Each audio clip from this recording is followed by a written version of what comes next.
that was a false start. This is the fourth video of the day, and I'm going to go through the SN2 mechanism. Now remember, E2 was a synchronous or a concerted reaction. It all happens in one step with one grand transition state, and all the bonds form or break at the same time, simultaneously. So with the SN2 mechanism, it's exactly the same. All the bonds form and break in the same moment.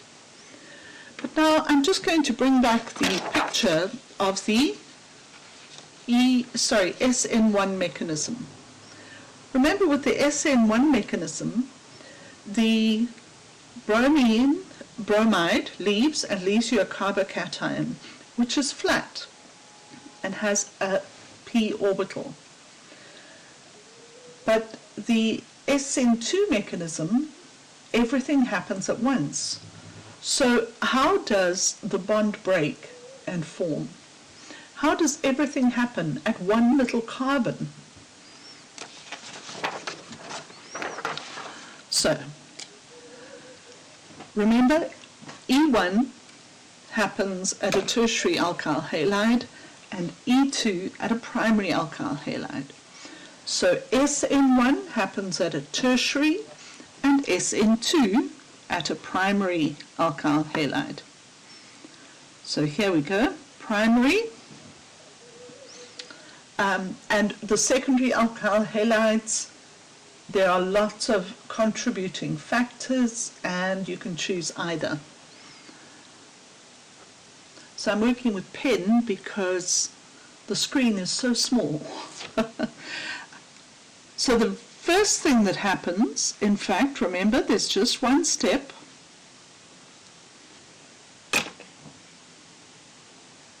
I do have other pens.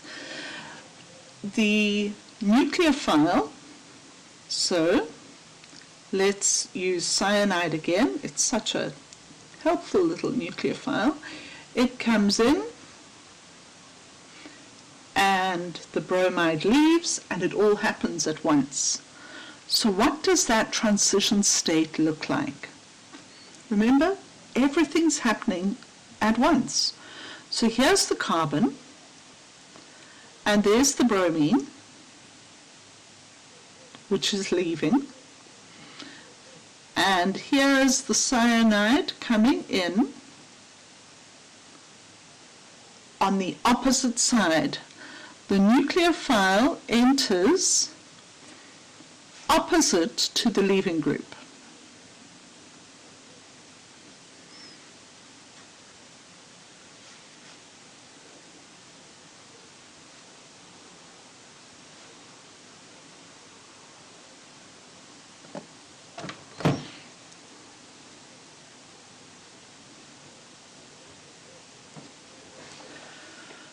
So the nucleophile enters opposite to the leaving group. What happens to all the other things? Well, you've got two hydrogens, so we'll just put one coming out of the board, or out of the paper in this case, one going into the paper, and one parallel to the paper. That will be the ethyl group. Okay? So the cyanide comes in opposite the bromine. And what do you think results from that? Well, it means that if I had the bromide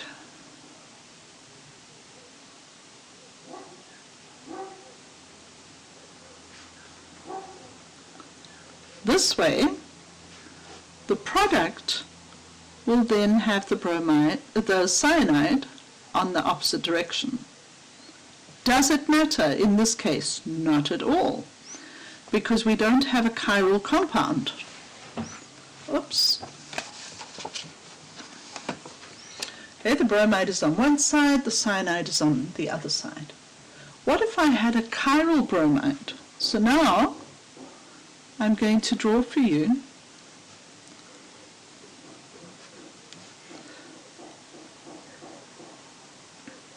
a secondary alkyl halide. We've got 4 different groups. We've got a methyl, a propyl, a bromide, and a hydrogen. This is chiral.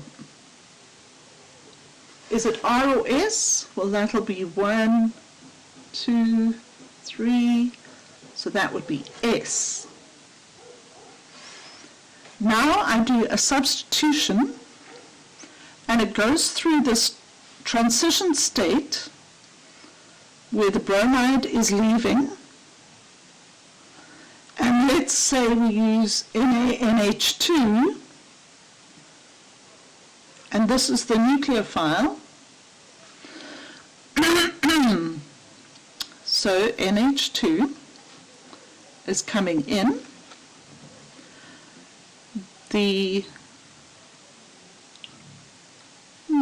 I've got to get this right.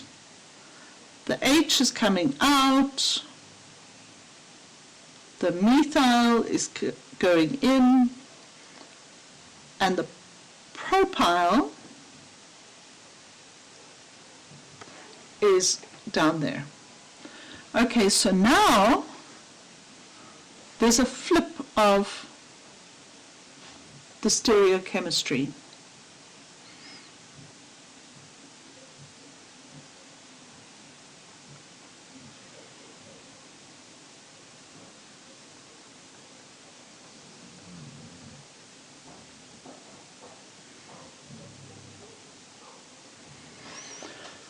And we call this, I know, I forget every year.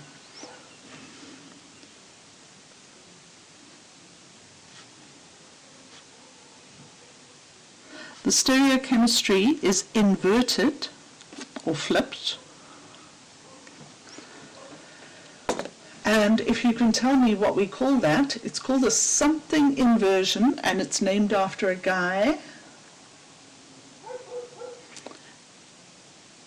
And I look forward to hearing your answers tomorrow. I'm going to give you one last video with some questions in it that you can work out, and then we'll meet for the last couple of mechanisms tomorrow. See you then.